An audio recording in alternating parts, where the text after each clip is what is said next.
Hello बच्चों and very good evening. Live के time पे थोड़े से इश्यूज चल रहे हैं, वीडियो लैग हो रहा है एक्सेट्रा एक्सेट्रा, आई नो, इसीलिए ये प्री रिकॉर्डिंग वाला मैं प्ले कर रहा हूँ। ठीक है, तो चलो आज का जो अपना टॉपिक रहने वाला है वो है बायोमोलिक्यूल्स। अब देखो बायोमोलिक्यूल्स जो है चैप्टर जो है it is divided into 3 parts, है ना। कार्बोहाइड्रेट वाला पार्ट है, प्रोटीन्स वाला पार्ट है और न्यूक्लिक एसिड का पार्ट है।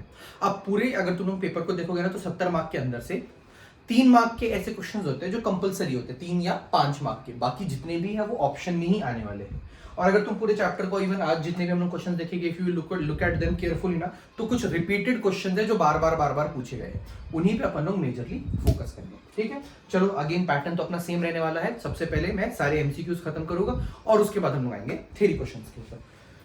चलो पहला सवाल है अब हम लोगों के पास, Which of the following is not true about glucose? चलो ग्लूकोज मोनोसेक्राइड है क्या? हाँ ग्लूकोज मोनोसेक्राइड है। इसको फर्दर हाइड्रोलाइज करके छोटे कार्बोहाइड्रेट्स के अंदर हम लोग ब्रेक नहीं कर सकते।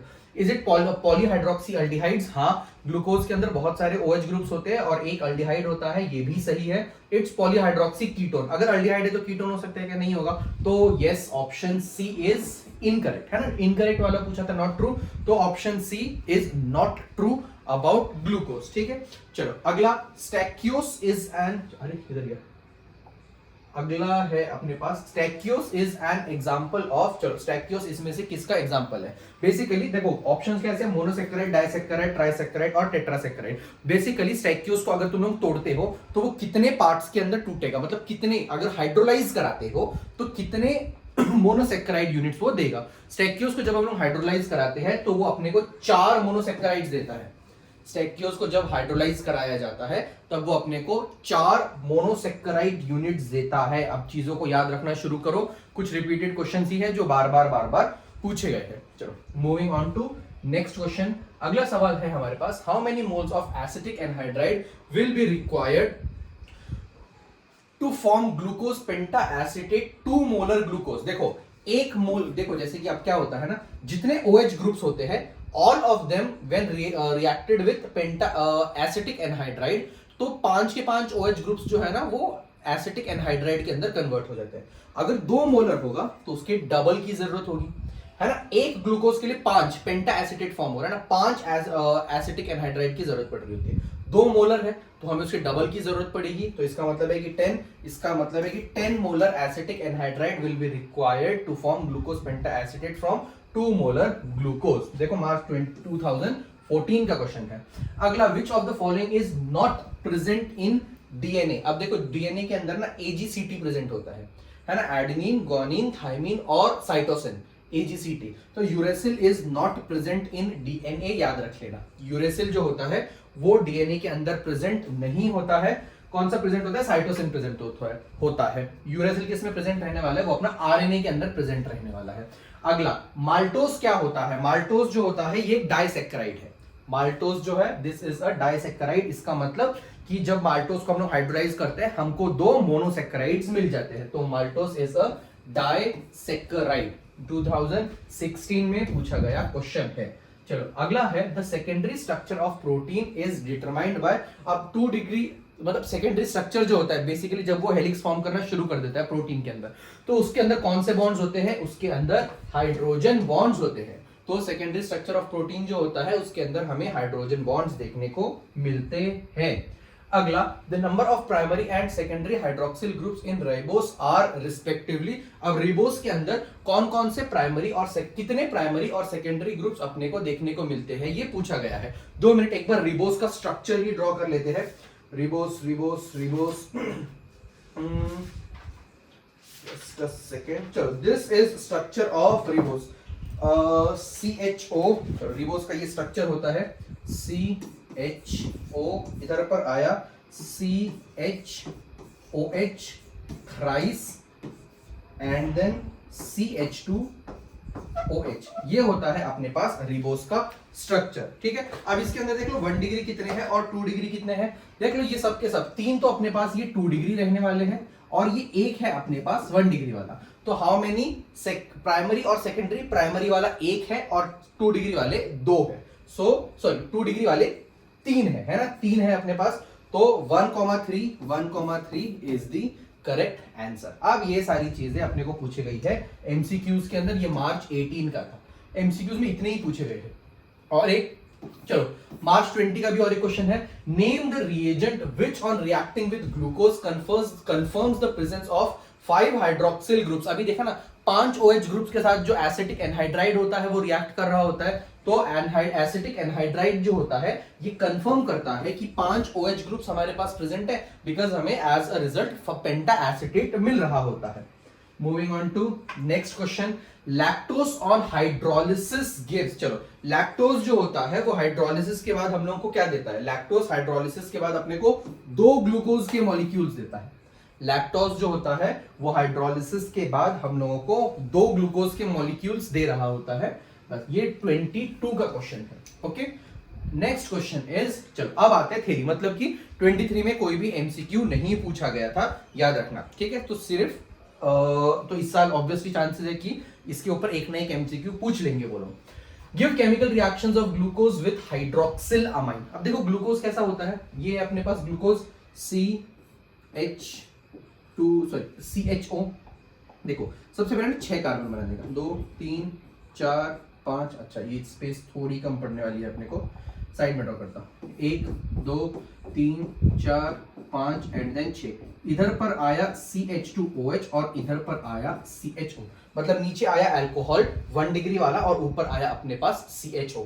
अब उसके बाद क्या है, राइट राइट लेफ्ट राइट, याद रखना नीचे से शुरू करना, right right and then left, और उसके बाद आया अपने पास राइट। बाकी सब जगहों पर हाइड्रोजन फिल कर देना, हाइड्रोजन के चारों बॉन्ड्स कंप्लीट करने हैं ना, सब जगह पे हाइड्रोजन डाल देना। This is the structure of glucose. अगर इसका रिएक्शन हम लोग कराए हाइड्रोक्सिल अमाइन के साथ, मतलब इसका रिएक्शन अगर हम लोग करवाए NH2OH के साथ, ठीक है, तो क्या होता है ना, CHO को मैं ऐसे भी ड्रॉ कर सकता हूं, CHO जो है I can also draw it as C double bond O and then H। अब ये NH2 जो है ना, इसका ऑक्सीजन और इसका H2 ये अलग निकल जाता है, ठीक है। सो अपने को मिलता है, अब ये C के पास डबल बॉन्ड N चला जाता है and OH, we will get C double bond N, इसके पास OH है, कार्बन के पास H पहले से था, नीचे CHOH 4 बार and then CH2OH। This is the structure of oxime. ये किसका स्ट्रक्चर है, this is structure of oxime. Oxime कब फॉर्म होता है, जब हम लोग ग्लूकोज का रिएक्शन कराते हैं हाइड्रोक्सिल अमाइन के साथ, तो the product which we get is oxime. अगला ब्रोमीन वाटर के साथ हम लोग अगर रिएक्शन करवाए, अगर हम लोग ब्रोमीन वाटर के साथ रिएक्शन कराते हैं, देखो bromine water is a mild oxidising agent, तो ब्रोमीन वाटर जो होता है वो ऑक्सीडाइज कर देता है CHO ग्रुप को कार्बोक्सिलिक एसिड के अंदर। सो ग्लूकोज क्या था अपने पास, CHO C and then CH2OH, ठीक है। Again right left and then right, सभी ब्लैंक्स को, सॉरी बचे हुए बॉन्ड्स को हाइड्रोजन से फिल कर देना, हाइड्रोजन हाइड्रोजन हाइड्रोजन हाइड्रोजन। अगर इसका हमने कराया ब्रोमीन वाटर की प्रेजेंस में ऑक्सीडेशन Br2, तो उस केस के अंदर ये जो CHO है गेट्स कन्वर्टेड इनटू COOH, ठीक है। हमें मिलता है COOH इधर पर, बाकी सब as it is 4 and then 5, इधर पे आया CH2OH, ठीक है, इधर पर आया राइट, इधर पर आया राइट, इधर पर आया लेफ्ट और इधर पर आया राइट। देख लो इधर पर बाकी जगहों पे हम लोग हाइड्रोजन फिल कर देंगे। चलो अब ये जो फॉर्म हुआ है इसको बोलते हैं ग्लूकोनिक एसिड। तो जब when glucose reacts with bromine water acts as mild oxidizing agent, then CHO groups gets converted into COOH and we get gluconic acid। तो उस केस में अपने को ग्लूकोनिक एसिड मिलता है। Okay, moving on to next question, how will you convert glucose into gluconic acid? Glucose is converted into gluconic acid by reacting glucose with bromine water. In that case bromine water acts as weak या mild oxidizing agent and CHO group of glucose gets oxidized to COOH group। यही reaction तुम लोग उसके अंदर लिखोगे।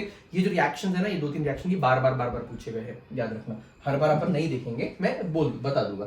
चलो, how will you convert glucose into saccharic acid? Saccharic acid में कैसे कन्वर्ट किया जाता है, कि सैकरिक एसिड ना कंपैरेटिवली स्ट्रॉन्ग ऑक्सीडाइजिंग एजेंट होता है, तो ये CHO को तो COOH में कन्वर्ट करता ही है, नीचे जो प्राइमरी अल्कोहल है ये उसको भी कार्बोक्सिलिक एसिड में कन्वर्ट कर देता है। मतलब हमारे पास है अगर CHO इधर पर आया 1 2 3 4 एंड देन CH2OH इधर पर आया राइट, इधर पर आया राइट, इधर पर आया लेफ्ट और इधर पर आया अपने पास राइट, इधर है H, इधर है H, इधर है H और इधर पर भी है अपने पास H। तो इसका रिएक्शन अगर हम लोग करवाए डाइल्यूट HNO3 के साथ तो उस केस में इसका अगेन होता है ऑक्सीडेशन। तो CHO ग्रुप और CH2OH मतलब कि अल्डिहाइड ग्रुप और प्राइमरी अल्कोहल जो होता है ये दोनों भी COOH में कन्वर्ट हो जाएंगे। We will get COOH, COOH इधर पर आया 1 2 3 4 and then again COOH, hydro oxygen left right right left and then right पे हम लोग OH ग्रुप्स डाल देंगे हाइड्रोजन से, बाकी जगहों को बैलेंस कर देंगे। ये आया अपने पास सैकरिक एसिड का स्ट्रक्चर, सैकरिक एसिड का ये हुआ हमारे पास स्ट्रक्चर, दैट्स इट। तो ग्लूकोनिक एसिड में कब रिएक्शन होता है, कब कन्वर्ट होता है, जब हम लोग ब्रोमीन वाटर के साथ रिएक्शन करेंगे। सैकरिक एसिड में कब कन्वर्ट होगा, जब हम लोग डाइल्यूट HNO3 के साथ रिएक्शन करवाएंगे। ओके चलो moving on to next part. Next है अब अपने पास क्वेश्चन, चलो classify the following carbohydrate cellulose, maltose, raffinose और फ्रक्टोस। क्लासिफाई करना है। अब देखो बेसिकली अगर कभी भी कार्बोहाइड्रेट्स को क्लासिफाई करने को बोले तो तुम लोगों को सिर्फ मोनोहाइड्रिक है, सॉरी मोनोसेक्राइड है, डाइसेक्राइड है, पॉलीसेक्राइड है या टेट्रासेक्राइड है, वो सब के अंदर हमें बताना पड़ता है। ठीक है, सेल्यूलोज जो होता है this is polysaccharide, this is polysaccharide. इसका मतलब अगर हम लोग इसका हाइड्रोलिसिस करेंगे तो हमें बहुत सारे मोनोसेक्राइड यूनिट्स देखने को मिलते हैं। अगला माल्टोज जो होता है, अभी थोड़ी देर पहले देखा था, माल्टोज जो होता है this is disaccharide, maltose is disaccharide, मतलब कि 2 मोनोसेक्राइड यूनिट हमें मिलेंगे अगर हम लोग माल्टोस से कराते हैं हाइड्रोलिसिस। ठीक है, बाकी रैफिनोस की अगर हम लोग बात करें, रैफिनोस होता है ट्राइसेक्राइड। रैफिनोस जो होता है this is an example of trisaccharide, मतलब कि अगर इसका हाइड्रोलिसिस हुआ तो हम लोगों को 3 मोनोसेक्राइड यूनिट्स मिलते हैं। और फ्रक्टोज और ग्लूकोज और इवन गैलेक्टोज, ये तीनों जो होते हैं ना वो मोनोसेक्राइड्स होते हैं। फ्रक्टोज, ग्लूकोज, गैलेक्टोज को हम लोग मोनोसेक्राइड्स में कंसीडर करेंगे। तो फ्रक्टोज जो होता है दिस इज अपना मोनोसेक्राइड। मोनोसेक्राइड्स कौन से होते हैं, this can not be further hydrolysed to polyhydroxy aldehyde या पॉलीहाइड्रोक्सी कीटोन्स। फिर से बोल रहा हूं, मोनोसेक्राइड्स कौन से होते हैं, these can not be further hydrolysed to polyhydroxy ketones और पॉलीहाइड्रोक्सी अल्डिहाइड्स। मतलब कि इसको फर्दर कार्बोहाइड्रेट्स के अंदर या स्मॉलर कार्बोहाइड्रेट्स के अंदर हम लोग ब्रेक नहीं कर सकते। ठीक है, चलो draw simple Fischer projection of D plus glucose और D माइनस फ्रक्टोज। चलो अपने को ये दोनों ड्रॉ करना है। चलो ग्लूकोज के लिए क्या करेंगे ना, सबसे पहले 6 कार्बन ड्रॉ कर लो, 2 3 4 5 एंड देन 6। ठीक है, नीचे डालो CH2OH और ऊपर डालो CHO। हो गया ये अपने पास। ठीक है, अब अगेन क्या बोला था ग्लूकोज का structure, right right left right. So this is right, this is right, this is left और दिस इज राइट। हाइड्रोजन से बाकी जगहों को बैलेंस कर देना, hydrogen hydrogen hydrogen and then hydrogen. This is structure of beta plus glucose. इसका structure है ये बीटा प्लस ग्लूकोज का। क्या बचा हुआ है अब अपने पास, फ्रक्टोज। अगेन 6 कार्बन ड्रॉ करो, 1 2 3 4 5 और 6। बीच में सेकंड लास्ट कार्बन के ऊपर डबल बॉन्ड ओ डालो, बिकॉज फ्रक्टोज में क्या होता है ना, कीटोन होता है, अल्डिहाइड टर्मिनल ग्रुप होता है, इसीलिए हम टॉप पर डालते हैं, फ्रक्टोज बना रहे हैं तो इसीलिए सेकंड लास्ट वाले के ऊपर डबल बॉन्ड ओ डालेंगे। फिर उसके बाद इधर पर CH2OH डालेंगे, CH2OH डालेंगे और इधर पर भी CH2OH अपन लोग डालेंगे, दैट्स इट। ठीक है, तो ऊपर और नीचे CH2OH मतलब कि प्राइमरी अल्कोहल अपने पास आ गया और एक अपन लोग कीटोन ड्रॉ करेंगे। अब बचा क्या है अपने पास, अब अपने को OH ग्रुप्स डालने हैं। देखो D लिखा हुआ है, मतलब कि सेकंड लास्ट कार्बन के ऊपर आएगा OH, अगेन OH, इधर पर भी आया OH और इधर पर आया एक OH। बाकी पूरा स्ट्रक्चर सेम है, सिर्फ क्या हो गया है ना, ये वाले ग्रुप में इधर कीटोन आ गया है और ये वाला इधर पर अल्कोहल में कन्वर्ट हो गया, दैट्स इट। बचा हुआ अब जगह, बची हुई जगहों पर अब हम लोग डाल देंगे हाइड्रोजन्स, बस ये है structure of D minus fructose. अगला चलो right reaction that indicates presence of CHO group in glucose. चलो वो कौन सा रिएक्शन है जो फिगर आउट जो कंफर्म करता है कि CHO ग्रुप प्रेजेंट होने वाला है। तो आगे मैं रिएक्शन लिख दूंगा, तुम लोग मतलब कौन सा रिएक्शन है वो बता रहा हूं, ठीक है ना। Glucose when reacted with bromine water, याद है ग्लूकोनिक एसिड अपने को मिल रहा होता था, अभी थोड़ी देर पहले ये रिएक्शन देखा। Glucose when reacted with bromine water gets converted into इसमें ग्लूकोनिक एसिड, इस केस में क्या होता है ना, हमें ग्लूकोनिक एसिड मिल रहा होता है। अब इसमें क्या होता है, bromine water Br2 water is a mild oxidizing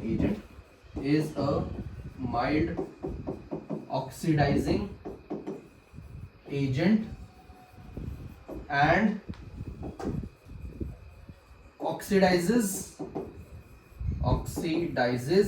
aldehyde मतलब कि CHO group to COOH group, ठीक है। तो this reaction confirms the presence of, चलो this reaction confirms the presence of CHO group in glucose, ठीक है। अब इसके बाद ये रिएक्शन ये खत्म नहीं हुआ है, इसके बाद तुम लोगों को रिएक्शन भी लिखना है, जाहिर सी बात है। रिएक्शन में वो जो ग्लूकोनिक एसिड का फॉर्मेशन था वो तुम लोग पूरा एज इट इज लिखोगे। ये मैं थोड़ा सा आगे लेके चलता हूँ, ठीक है। सो रिएक्शन के अंदर क्या जितना भी तुम लोगों ने वो अभी थोड़ी देर पहले जो रिएक्शन देखा था that we need to write. चलो चलते हैं अगले वाले पार्ट की तरफ। Next is draw ring structure of alpha D plus glucopyranose. देखो ग्लूकोपायरानोस किससे बनता है, ग्लूकोज से बनता है। ग्लूकोज का स्ट्रक्चर अभी 2-3 बार तो देख ही लिया, क्या था फिर से देख लो। CHO इधर पर आया 1 2 3 4 and then there is CH2OH। इधर पर है अपने पास राइट, इधर पर है अपने पास राइट, इधर पर है अपने पास लेफ्ट और इधर पर है अपने पास राइट। हाइड्रोजन बैलेंस कर लेना, हाइड्रोजन एंड देन इधर पर आया अपने पास हाइड्रोजन, ठीक है। अब देखो क्या होता है, ये वाला जो कार्बन है ये इसके साथ बॉन्ड फॉर्म कर रहा होता है ना, ऑक्सीजन ग्लाइकोसिडिक लिंकेज जिसको अपन लोग बोलते हैं, ठीक है। सो यहाँ पर अपने को एक लिंकेज देखने को मिलने वाला है। सो यहाँ पर क्या होता है, ग्लूकोपायरानोस का स्ट्रक्चर कुछ ऐसा होता है, ठीक है। ग्लूकोपायरानोस का स्ट्रक्चर कुछ ऐसा होता है जहां पर ये होता है अपना पहला कार्बन, किधर गया, ये है पहला कार्बन, रुक जाओ सॉरी, ये होता है अपना पहला कार्बन, हाँ सही है ना, 1 2 3 4 5 एंड देन 6, ठीक है। सो ये रहने वाले हैं अपने पास कार्बन के नंबर्स। अब अपन लोग क्या करने वाले हैं, इधर पे सीधा देखो यहाँ पर क्या है, जो नीचे की तरफ है, जो राइट साइड है ना उसको हम लोग नीचे ड्रॉ करते हैं और जो लेफ्ट साइड है उसको हम लोग ऊपर ड्रॉ करते हैं। जो राइट साइड है उसको नीचे ड्रॉ करेंगे और जो लेफ्ट साइड है उसको अपन लोग ऊपर ड्रॉ करेंगे। ये हम लोग हमेशा फिक्स रहने वाला है, ये याद रख लेना, ठीक है। सो चलो राइट साइड है उसको नीचे ड्रॉ करेंगे, लेफ्ट साइड है उसको ऊपर ड्रॉ करेंगे, चलो सही है। सो चलो अगर हम लोग इसका पूरा स्ट्रक्चर ड्रॉ करें तो देखो ये वाला किधर है, राइट साइड में। सो दिस इज बेसिकली नीचे, मतलब कि OH आया नीचे। ये वाला राइट साइड मतलब कि OH आया नीचे। ये वाला लेफ्ट साइड मतलब OH आया ऊपर। और उसके बाद यहाँ पर CH2OH जो होता है ये इधर पे फॉर्म हो रहा होता है, ठीक है। तो CH2OH जो होता है ये जाता है हमेशा ऊपर की तरफ। CH2OH जो आता है ये जाता है हमेशा ऊपर की तरफ। हाइड्रोजन बैलेंस कर लेना। तो देखो ये जो स्ट्रक्चर है ये होता है अपने पास ग्लूकोपायरानोस का स्ट्रक्चर। अब उसके बाद ये रब कर दो, है ना। अब देखो इसीलिए क्या करना है, हमेशा किसी एक चीज के बेसिस पे मत याद रखो चीजों को, हमेशा ना इसका स्ट्रक्चर अलग से याद रखो। जस्ट अ सेकेंड, अबे इसको क्या हो रहा है, चलो। तो इसीलिए इसका स्ट्रक्चर ना हमेशा जनरली ऐसे ही याद रखो जब भी ग्लूकोपायरानोस का स्ट्रक्चर पूछा जाए। अब बाकी जगह इधर पे भी हाइड्रोजन डालना है तो याद रखना इधर से शुरू करो। सो दिस इज नीचे नीचे ऊपर नीचे, है ना, नीचे नीचे। OH की बात करो, नीचे नीचे ऊपर। अच्छा रुक जाओ, और एक OH छूट गया ना इधर पे। यहाँ पर CH2OH की जगह पर आएगा अपने पास OH। CH2OH तो ऊपर जाएगा ना भाई, तो इधर पर आएगा OH, इधर पर आया H और इधर पर आएगा CH2OH, इधर आया H, ठीक है। सो नीचे नीचे ऊपर और फिर से आ गया ये नीचे। OH की पोजीशन देखना, CH2OH हमेशा ऊपर रहने वाला है, नो एक्सेप्शन। सो नीचे नीचे ऊपर नीचे, सो याद रखना नहीं नहीं ऊपर नहीं नहीं नहीं ऊपर नहीं जाना, तो नहीं नहीं ऊपर नहीं, नीचे नीचे ऊपर नीचे। कहां से शुरू करोगे? ऑक्सीजन के राइट हैंड साइड से। सो नीचे नीचे ऊपर नीचे, और CH2OH तो हमेशा अपना ऊपर ही रहता है। This is the structure of glucopyranose, अब जनरली याद रख लेना। Moving on to next question, अगला सवाल है हम लोगों के पास, व्हाट आर कार्बोहाइड्रेट्स? देखो कार्बोहाइड्रेट्स क्या होते हैं ना, पॉलीहाइड्रोक्सी एल्डिहाइड्स या पॉलीहाइड्रोक्सी कीटोन्स को अपन लोग कार्बोहाइड्रेट्स बोलते हैं, सिंपल। फिर से पॉलीहाइड्रोक्सी एल्डिहाइड्स या पॉलीहाइड्रोक्सी कीटोन्स को हम लोग एल्डिहाइड्स बोलते हैं। कार्बोहाइड्रेट्स आर पॉलीहाइड्रोक्सी एल्डिहाइड्स और पॉलीहाइड्रोक्सी कीटोन्स और compounds which gives rise to such compound units और हाइड्रोलिसिस। या तो पॉलीहाइड्रोक्सी एल्डिहाइड्स या पॉलीहाइड्रोक्सी कीटोन्स होंगे, पॉली मतलब बहुत सारे, हाइड्रोक्सी मतलब OH ग्रुप्स, तो बहुत सारे OH ग्रुप्स वाले एल्डिहाइड या बहुत सारे OH ग्रुप्स वाले कीटोन्स होते हैं, या फिर वो कंपाउंड्स जो ऐसा कुछ देते हैं आफ्टर हाइड्रोलिसिस, उनको हम लोग कार्बोहाइड्रेट्स बोलते हैं। एग्जांपल लिख देना, example glucose, fructose, maltose, sucrose, cellulose etcetera, ठीक है। Moving on to next question, what happens when glucose is treated with hydrogen cyanide? देखो ग्लूकोज क्या होता है, CHO, अब CHO को I can also write as C double bond O and then H। फिर अब वो तो याद है नीचे नीचे ऊपर नीचे, sorry right right left right, तो उससे अच्छा मैं सीधा लिख देता हूं CHOH 4 times and then CH2OH। अगर इसका रिएक्शन हमने HCN के साथ कराया तो इधर पॉजिटिव इधर नेगेटिव है ना, H प्लस और CN माइनस होता है, इधर कार्बन पे आया पॉजिटिव, ऑक्सीजन पे आया नेगेटिव। पॉजिटिव जाएगा इस ऑक्सीजन के पास, मतलब OH फॉर्म हो जाएगा, CN जाएगा इस कार्बन के पास, ठीक है। सो हम लोगों को मिलता है C, ऑक्सीजन के पास गया है हाइड्रोजन, इधर पर आया है एक CN, इसके पास एक हाइड्रोजन पहले से था, बाकी सब as it is CHOH 4 times and then CH2OH। ध्यान से देखो, अब ऐसा जब भी हमारे कार्बन के पास OH और साइनाइड ग्रुप साथ में हो, जब भी कार्बन के पास OH और साइनाइड ग्रुप साथ में हो, उसको साइनोहाइड्रिन बोलते हैं। This is glucose, glucose cyanohydrin, इसको ग्लूकोज साइनोहाइड्रिन हम लोग बोलेंगे, ठीक है। So this is structure of अपना ग्लूकोज साइनोहाइड्रिन, ठीक है। चलो moving on to next question, अगला सवाल है हमारे पास, explain presence of glucose from sugar. चलो ठीक है, अब देखो एक्सप्लेन करने को बोला है, मतलब कि तुम्हें बहुत सारी थ्योरी लिखनी पड़ेगी। सबसे पहले ना हमेशा रिएक्शन से शुरू करो। व्हेनेवर शुगर इज हाइड्रोलाइज्ड, ठीक है, शुगर क्या होता है C12H22O11। सो दिस रिएक्शन, मतलब जब भी इसका हो hydrolysis, so plus H2O, the reaction takes place in acidic medium. अपने को मिलता है एक ग्लूकोज मतलब C6H12O6 और फ्रक्टोज मतलब अगेन C6H6O6 H12O6, ठीक है। सो देखो, whenever glucose is hydrolyzed in presence of an acid, then glucose and fructose is formed. Glucose and fructose is formed. The reaction takes place in presence of H2SO4 और HCl, दोनों में से किसी एक की प्रेजेंस में ये रिएक्शन होता है, ओके। चलो अगला इसके अंदर और क्या ऐड कर सकते हैं हम लोग, द रिएक्शन, ठीक है, the product formed is added to alcohol और एसीटोन, दोनों में से किसी एक की प्रेजेंस में ये रिएक्शन हम लोग क्या करते हैं, जो प्रोडक्ट फॉर्म होता है अल्कोहल या एसीटोन में, मोस्टली अल्कोहल के अंदर हम लोग दोनों को डुबा देते हैं, है ना। Glucose is almost insoluble in alcohol, glucose जो होता है ना वो अल्कोहल में इनसोल्यूबल होता है, ठीक है। Hence it forms, it crystallises in presence of it crystallises when dipped in alcohol. तो जब ग्लूकोज को और फ्रक्टोज के मिक्सचर को हम लोग अल्कोहल में डाल देते हैं तो ग्लूकोज जो होता है वो क्रिस्टलाइज कर जाता है। So glucose is taken out in form of crystals, तो ग्लूकोज को अलग कर दिया जाता है क्रिस्टल्स के फॉर्म में, and this is how glucose is formed from sucrose. Again एक चीज ऐड कर सकते हो, inversion of sucrose, inversion of configuration takes place. यहाँ पर इन्वर्जन होता है कॉन्फ़िगरेशन का, मतलब कि इनिशियली अगर डी था तो बाद में एल, इनिशियली अगर एल था तो बाद में डी। जनरली क्या होता है ना, डी डेक्स्ट्रो रोटेटरी से लीवो रोटेटरी, सुक्रोज जो होता है वो डेक्स्ट्रो रोटेटरी होता है, फ्रक्टोज जो होता है वो लीवो रोटेटरी होता है, तो अपने को लीवो रोटेटरी प्रोडक्ट फॉर्म होता है। तो this reaction is also called inversion of cane sugar, ये भी याद रखना। तो इतनी चीजें तुम लोग लिखोगे। कौन कौन सी चीजें? पहले तो रिएक्शन लिखाओगे। अगली चीज reaction takes place in presence of an acid, मतलब कि ब्रैकेट में H2SO4 और HCl। अगली चीज the product form glucose and fructose is dipped in alcohol. Glucose is almost insoluble in alcohol, hence it इसीलिए हम लोग क्या करते हैं, इसीलिए उसको अल्कोहल में डालते हैं। Hence glucose crystallises, then glucose is taken out in form of crystals. और क्या ऐड कर सकते हैं? The reaction is also called inversion of cane sugar. इतनी चीजें तुम लोगों को इसके अंदर लिखनी ही पड़ेगी।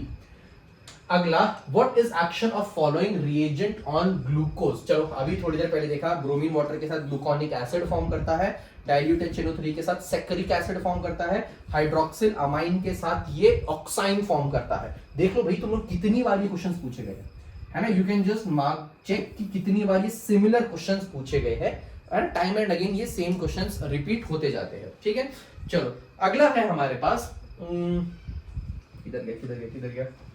चलो, write number of hydroxyl groups present in alpha D glucopyranose. चलो, ग्लूकापायरानोज का स्ट्रक्चर हमने अभी देखा था, याद है? नहीं, ऊपर नहीं, तो इसका मतलब नीचे ऊपर नीचे, and then here is CH2OH। Balance करने के लिए सब जगह हाइड्रोजन डाल देना, हाइड्रोजन एंड देन अपना हाइड्रोजन। पूछा गया right number of hydroxyl groups present, कितने प्रेजेंट है? 1 2 3 4, और ये एक इधर पे आया 5। प्राइमरी वाले को भूलना नहीं, हाँ क्या? So there are total 5 hydroxyl groups present in alpha D plus glucopyranose. अगला, right, what are monosaccharides? Monosaccharides again कौन से होते हैं? सिंपलेस्ट फॉर्म ऑफ ग्लूकोज जो होते हैं उनको मोनोसैकेराइड्स बोलते हैं, and these can not be further hydrolysed into polyhydroxy aldehydes और पॉलीहाइड्रोक्सी ग्लूकोज, उसको हम लोग मोनोसैकेराइड्स बोलेंगे। These are carbohydrates which do not hydrolyse further into smaller units of polyhydroxy aldehyde और पॉलीहाइड्रोक्सी कीटोन्स। ठीक है, इसका मतलब ये छोटे कार्बोहाइड्रेट्स के अंदर ब्रेक नहीं होते हैं। These are simplest type of carbohydrates, ये सिंपलेस्ट टाइप ऑफ कार्बोहाइड्रेट्स होते हैं। Example, glucose, fructose, ribose etcetera, है ना। ये जो होते हैं, गैलेक्टोज भी डाल सकते हो, कि जो फर्दर ब्रेक नहीं होते। ठीक है, इनको हम लोग मोनोसैकेराइड्स बोलते हैं। अगला, define optical activity, how many optical isomers are possible for glucose. चलो, तो optical isomers differ from each other in terms of measurable property called optical activity. Optical isomers जो होते हैं वो एक दूसरे से कैसे डिफर करते हैं? बिकॉज वो एक मेजरेबल प्रॉपर्टी में डिफर कर रहे होते हैं, और वो मेजरेबल प्रॉपर्टी को हम लोग क्या बोलते हैं? Optical activity. और विच मीन्स, उसका मतलब क्या होता है? Ability to rotate plane polarise light. Obviously optical isomers मतलब अगर एक प्लेन पोलराइज लाइट को राइट में रोटेट कर रहा है तो दूसरा वाला प्लेन पोलराइज लाइट को लेफ्ट में रोटेट करेगा, and vice versa. Glucose contain 4 chiral carbons, glucose के पास 4 कायरल कार्बन्स होते हैं। Hence total number of optical isomers are 2 raised to the power n, मतलब कि 2 raised to the power 4 which is equal to 16। इतनी चीजें तुमको इसमें मिनिमम लिखनी है। कुछ अगर ऐड करना है, ग्लूकोज का स्ट्रक्चर ऐड कर सकते हो, और वो जो 4 कायरल कार्बन्स होते हैं, ग्लूकोज के स्ट्रक्चर ड्रॉ करना, 3 4 5 और ये आया 6। तो बीच वाले जो 4 कायरल कार्बन होते हैं ना, ये चारों के चारों कायरल होते हैं। तुम इतना दिखा सकते हो, मैंने सिर्फ कार्बन बनाया, तुम्हें पूरा ग्लूकोज का स्ट्रक्चर ड्रॉ करना, बीच वाले जो 4 कार्बन है उन पे एस्टेरिक डाल देना, विच विल रिप्रेजेंट कि वो कायरल कार्बन है। अगला, right Haworth projection formula of alpha D plus glucopyranose. अभी थोड़ी देर पहले जो देखा था, नीचे नीचे ऊपर नीचे, वो हैवर्थ प्रोजेक्शन है। ठीक है, और वो जो लाइन से ड्रॉ करते हैं ना, राइट राइट लेफ्ट राइट, वो फिशर प्रोजेक्शन है। ठीक, चलो, सो वो जो साइक्लिक वाला ड्रॉ किया था ना, साइक्लोहेक्सेन टाइप, इधर ऑक्सीजन आता है, दैट इज अपना हैवर्थ प्रोजेक्शन। चलो अगला, how is glucose prepared from starch. अभी थोड़ी देर नहीं, सॉरी, फ्रॉम स्टार्च बोला है। अभी कौन सा देखा था? शुगर से देखा था हमने। चलो, how is glucose preparation commercial method also known, this is also the commercial method of preparation of glucose. Right, commercial method of preparation of glucose. देखो क्या होता है इसमें, स्टार्च जो होता है which is C6H10O5 n times, मतलब कि ऑब्वियसली बहुत बड़ा पॉलीमर है ना, बहुत बड़ा स्ट्रक्चर होता है C6H10O5। उसका जब हाइड्रोलिसिस करते हैं at 393 kelvin and 2 to 3 atmosphere in presence of an acid, then we get glucose. तो सिर्फ इतना रिएक्शन लिखोगे क्या? नहीं, ठीक है, लिखोगे पूरा। When starch is hydrolysed in acidic medium at 393 kelvin and 2 to 3 atmospheric pressure, then glucose is formed. This particular reaction is used in commercial preparation या इन इंडस्ट्रियल्स, ठीक है। चलो, सो ये रिएक्शन याद रखना ही पड़ेगा, कोई भी सिर्फ रिएक्शन लिख के छोड़ोगे नहीं, हमेशा ये सारी चीजों को अलग अलग पॉइंट्स लिख सकते हैं ना। The reaction takes place in acidic medium, एक point. The reaction takes place at 393 kelvin temperature, another point. The reaction is conducted at 2 to 3 atmospheric pressure, है ना। ये अलग अलग पॉइंट्स होते जाते हैं ना, तो अगर एक लाइन एक्स्ट्रा आती है an extra point can be added, तो क्यों एक लाइन में लिख के छोड़ देने का। अगला, what is action of hot HI on glucose. देखो हॉट HI जो होता है ये क्या करता है, CHO है ना, तो CHO CHOH कितना है ये 4 times and then CH2OH। Hot HI जो होता है ये कन्वर्ट करता है अपने ग्लूकोज को N हेक्सेन के अंदर। The product which we get is N hexane, मतलब कि CH3 CH4 times, sorry CH2 4 times and then CH3। So याद रखना क्या कि अपना जो हॉट HI होता है वो अपने ग्लूकोज को N हेक्सेन में कन्वर्ट कर देता है, and this was the method which derived or which proved that glucose has 6 carbons and all of them are in straight chain. So ये वो रिएक्शन था जिसने प्रूव किया कि ग्लूकोज के पास 6 कार्बन होते हैं जो एक स्ट्रेट चेन में कनेक्टेड रहने वाले हैं। ओके, चलो moving on to next question. Right preparation of glucose from sucrose, अभी थोड़ी देर पहले देखा, वो इन्वर्जन वाला है ना, एसिडिक मीडियम में होता है, हमें ग्लूकोज मिलता है और फ्रक्टोज मिलता है, हम लोग उसको अल्कोहल में डुबाते हैं, ग्लूकोज उसमें इनसोल्यूबल होता है जिसकी वजह से वो क्रिस्टलाइज कर जाता है, क्रिस्टल्स ऑफ ग्लूकोज रिमूव कर दिए जाते हैं, है ना। वो सब जो चीजें हैं वो इसमें तुम लोग लिखोगे। अगला, state the function of insulin, कि इंसुलिन का क्या फंक्शन होता है। इंसुलिन जो होता है वो हमारी बॉडी के अंदर ब्लड शुगर लेवल कंट्रोल करता है। तो कभी भी पूछा जाए what is function of insulin, तो function of insulin is to control blood sugar level in our body। फिर से function of insulin is to control blood sugar level in our body, ठीक है। इसीलिए जब बॉडी इंसुलिन प्रिपेयर फॉर्म करना बंद कर देती है उन लोगों को शुगर हो जाता है, और इसीलिए इंसुलिन के एक्सटर्नल इंजेक्शंस दिए जाते हैं ताकि बॉडी के अंदर शुगर मेंटेन रहे, है ना, शुगर केवल कंट्रोल रहे, मेंटेन नहीं, कंट्रोल रहे। चलो, how are proteins classified on the basis of molecular shape। देखो, on the basis of molecular shape protein is divided into 2 types। एक होते हैं ग्लोब्यूलर और दूसरा होता है अपने पास फाइब्रस, ठीक है। ग्लोब्यूलर कौन से होते हैं, they have spherical shape. Globular कौन से होते हैं, इनके पास स्फेरिकल शेप होता है। This shape results from coiling around of polypeptide chain of protein. जब प्रोटीन की पॉलीपेप्टाइड चेन कॉइल करना शुरू होती है उस टाइम पे हमें ग्लोब्यूलर प्रोटीन देखने को मिलता है। Globular proteins are usually soluble in water, ये यूजुअली सोल्यूबल होते हैं पानी के अंदर। Example insulin, egg albumin, serum albumin, legumelin etcetera, ठीक है। Legumelin is protein of pulses, okay. अगला, फाइब्रस प्रोटीन्स कौन से होते हैं, molecules of fibrous have elongated rod like shape. तो उसमें कौन सा होता है, उसमें कॉइल्ड शेप होता है, एक दूसरे के अंदर उलझ जाते हैं, किसमें, ग्लोब्यूलर के अंदर। फाइब्रस में रॉड लाइक स्ट्रेट चेन होते हैं हमारे पास। This shape is the result of folding of polypeptide. तो यहाँ पर पॉलीपेप्टाइड चेन्स जो होती है of protein parallel to each other, इसमें पॉलीपेप्टाइड चेन्स जो होती है वो एक दूसरे से पैरेलल जो होती है, they are arranged parallelly to each other, okay. Hydrogen bonds are disulphide bonds are responsible. Hydrogen bonds होते हैं और डाइसल्फाइड बॉन्ड्स होते हैं which are responsible in fibrous proteins. Fibrous proteins are insoluble in water. Globular जो होता है वो soluble होता है, ये इनसोल्यूबल होते हैं। एग्जांपल केराटिन ट्रीटमेंट होता है, पता है ना, बालों के लिए कराया जाता है, नाखूनों में होता है, वूल में देखने को मिलता है केराटिन। मायोसिन जो होता है it is protein of muscle, okay. ये एग्जांपल्स है फाइब्रस प्रोटीन्स के। Moving on to next question.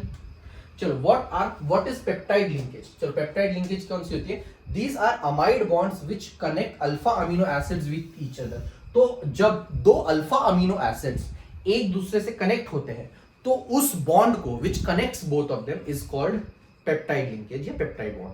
When 2 alpha amino acids are connected to each other, the bond which connect both alpha amino acid is called peptide linkage। peptide linkages are also called peptide bond। Peptide bond है तो उसको peptide linkage बोल सकते हैं, और peptide linkage है तो उसको पेप्टाइड बॉन्ड बोल सकता है, which is C double bond O। Amide bonds होते हैं, याद रखना, अमाइड मतलब कि C double bond O and then NH। यहां पर ये वाले बॉन्ड्स जो है वो अपने को देखने को मिलते हैं।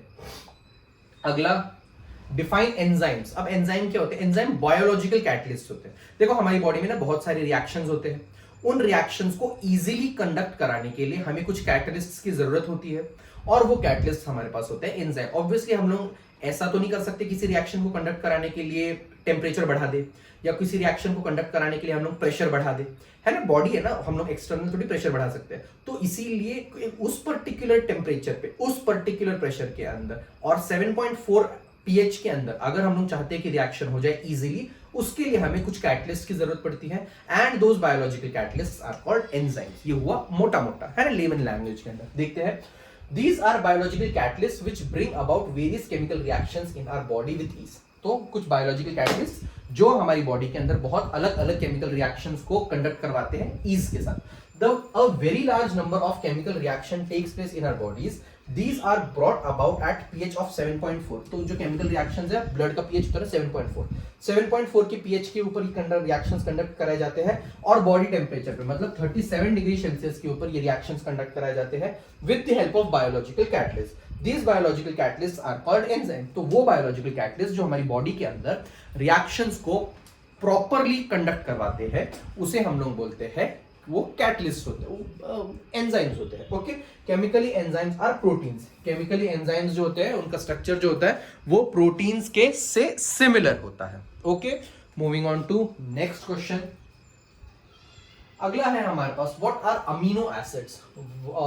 Right the correct reaction for formation of peptide between amino acids. चलो ठीक है, अब देखो अमीनो एसिड्स क्या होते हैं। अल्फा अमीनो एसिड बेसिकली एक ऐसा कार्बोक्सिलिक एसिड जिसके अल्फा कार्बन पर अमीनो ग्रुप अटैच्ड हो। So these alpha amino acids are carboxylic acids which has an NH2 group attached to its alpha carbon। ठीक है, so amino acids are carboxylic acids having amino group bonded to alpha carbon। alpha carbon पता है ना, C double bond OH के बाजू वाला carbon is alpha carbon, जिससे COOH attached हो वो वाला कार्बन इज अल्फा कार्बन। ठीक है, that is carbon next to carboxylic group, है ना, इसके बाजू वाला कार्बन अल्फा कार्बन होता है। Reaction showing peptide bond. अब पेप्टाइड बॉन्ड कैसे फॉर्म होता है, देख लो यहाँ पर, ये है एक अल्फा कार्बन वाला रिएक्शन, है ना, देख लो, COOH के बाजू वाला कार्बन इज अल्फा कार्बन, उस पर NH2 अटैच्ड है, COOH के बाजू वाला कार्बन इज अल्फा कार्बन, इस पर NH2 ग्रुप अटैच्ड है। ठीक है, अब ये दोनों के बीच में से H2 निकल जाता है, इधर से H निकलेगा, बाजू वाले से OH, इधर से OH निकलेगा और बाजू वाले से H निकलेगा। सो हमें एक अमाइड लिंकेज मिलती है ना, इसी को तो पेप्टाइड लिंकेज बोलते हैं ना, इसी को तो पेप्टाइड लिंकेज बोलते हैं। ठीक है, so what are correct reaction of formation of peptide bond, है ना, पेप्टाइड लिंकेज या पेप्टाइड बॉन्ड इसी को तो बोलते हैं। सो ये जब दो अमीनो एसिड्स को होल्ड करके रखने वाले बॉन्ड को हम लोग बोलते हैं पेप्टाइड बॉन्ड। ओके, चलो, सो ये चीजें अपने को इसके अंदर लिखनी पड़ेगी, मिनिमम इतनी चीजें। ठीक है, अब इसके बाद और क्या लिख सकते हो, अगर तुम लोगों को नाम याद है तो लिख सकते हो। ठीक है, चलो, moving on to next question. अगला है हमारे पास, explain denaturation of protein. Denaturation में क्या होता है, प्रोटीन का जो स्ट्रक्चर है ना वो डिस्टर्ब हो जाता है। पेप्टाइड बॉन्ड मेंटेन रहता है but structure of protein gets disturb. अब वो क्यों हो सकता है, एसिड की प्रेजेंस की वजह से हो सकता है, बेस की प्रेजेंस की वजह से हो सकता है, reason could be any, temperature change की वजह से हो सकता है, बट प्रोटीन का जो स्ट्रक्चर है वो चेंज हो जाता है। ठीक है, denaturation is the process by which molecular shape of protein changes. देखा लिखा है, shape of protein changes without breaking the amide और पेप्टाइड बॉन्ड। इसमें अमाइड या पेप्टाइड बॉन्ड चेंज नहीं होता है। ठीक है, high temperature acid base even agitation can disrupt the non covalent interaction responsible for specific shape of protein। तो shape of protein change करने के लिए हाई टेम्परेचर रीजन हो सकता है, एसिडिटी हो सकता है, बेसिसिटी, एजिटेशन, कुछ भी एक रीजन हो सकता है।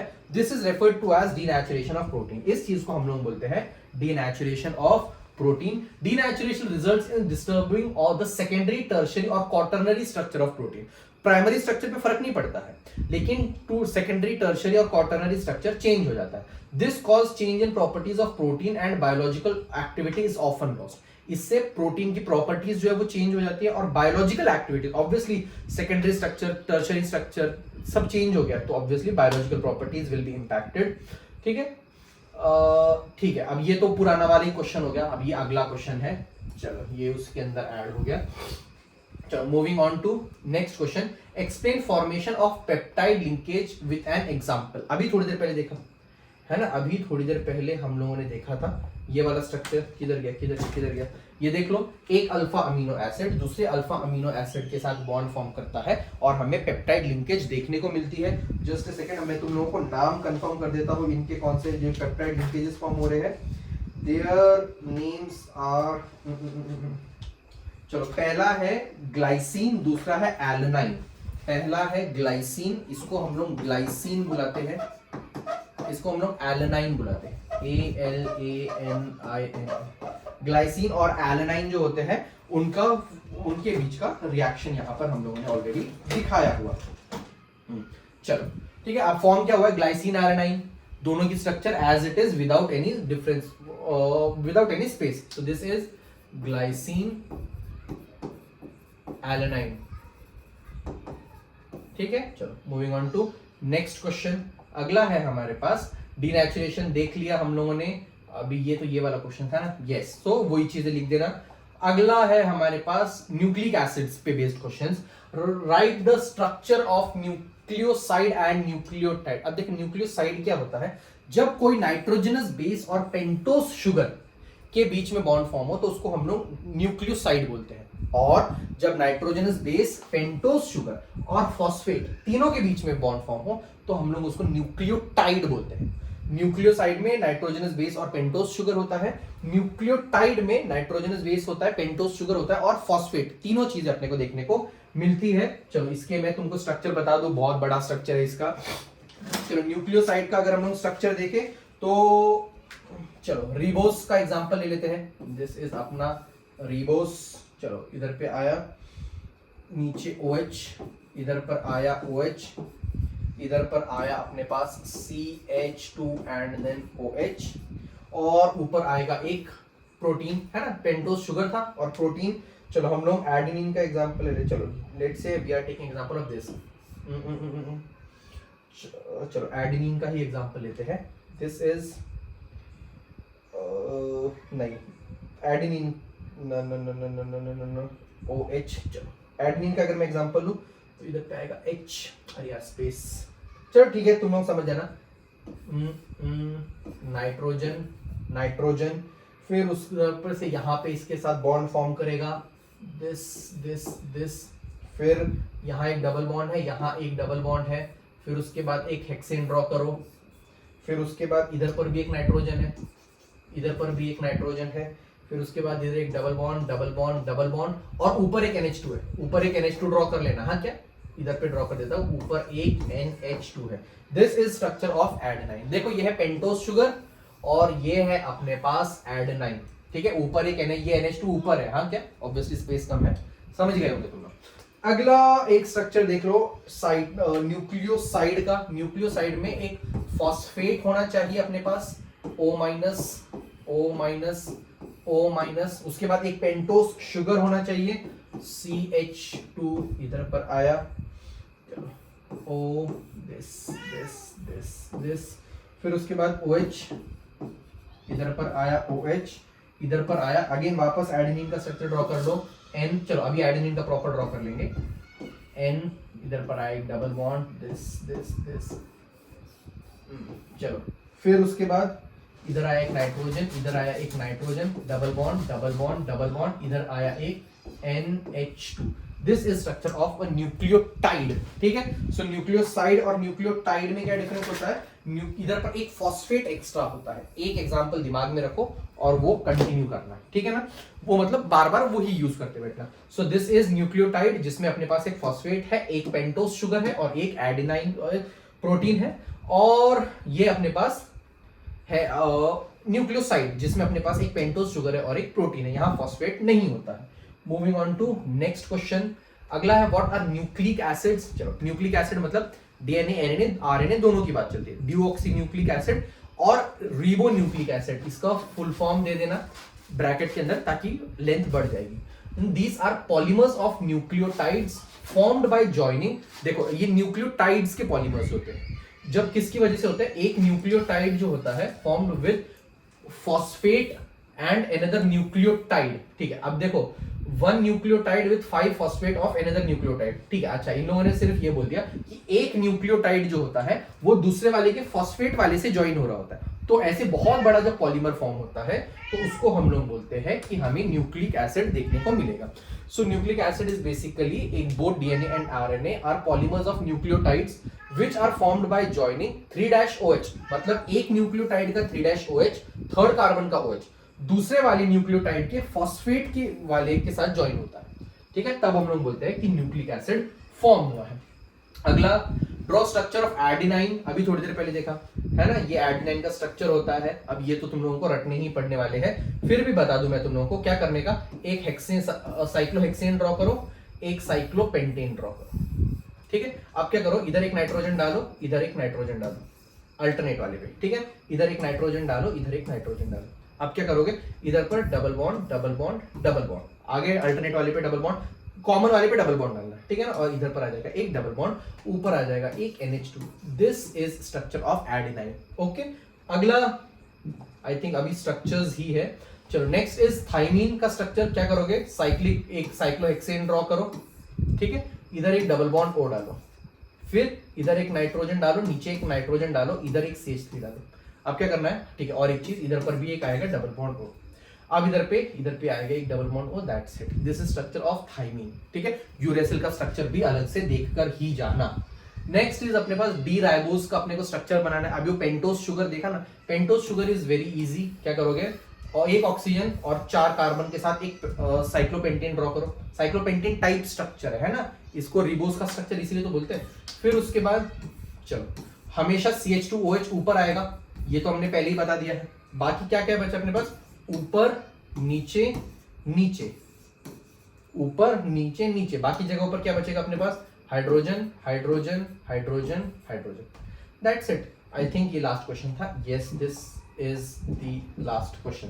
सो कुछ इसी टाइप के क्वेश्चंस है जो टाइम एंड अगेन पूछे गए हैं हमसे इस पर्टिकुलर चैप्टर के ऊपर. एक क्वेश्चन है जो काफी इंपॉर्टेंट है, मुझे मिला नहीं किस ईयर के अंदर था, बट वो हमेशा ऐड कर लेना कि रिड्यूसिंग और नॉन रिड्यूसिंग शुगर्स कौन से होते हैं. ठीक है ना. सो ये क्वेश्चंस बहुत अच्छे से करके जाना. लिंक को सेव कर लो और लास्ट मोमेंट पे बोर्ड के सिर्फ टेक्स्ट बुक की एक्सरसाइज और ये वीडियोस, यही चीजें रिपीट करके देख के जाना. ओके, चलो अब ख्याल रखो और बाय बाय, पढ़ाई करो. ठीक है, ऑल द वेरी बेस्ट.